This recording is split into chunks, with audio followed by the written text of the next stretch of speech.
Alam mo yung pakiramdam na kahit gaano ka kagaling, minsan napipilitan ka pa rin huminto. Yan ang sitwasyon ngayon ni Luka Doncic. Matapos ang isang linggong matinding laro, si Luka ay kailangan muna magpahinga. Ayon sa report, may left finger sprain at lower leg contusion siya. Dalawang injury na kahit maliit pakinggan, sobrang bigat kapag ikaw ang bumubuhat ng buong kupunan. Sayang pa nga, kasi sa last 2 games niya, kitang-kita na bumabalik na ulit yung dating forma ni Luka.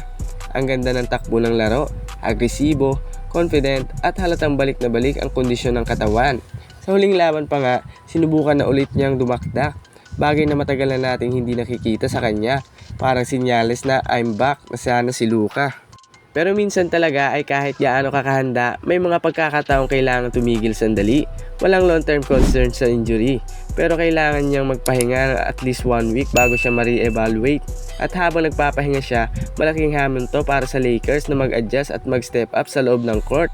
Pero kung may isang bagay na alam na natin tungkol kay Doncic, yan ay ang resilience. Ilang beses na rin siyang bumalik mula sa injury.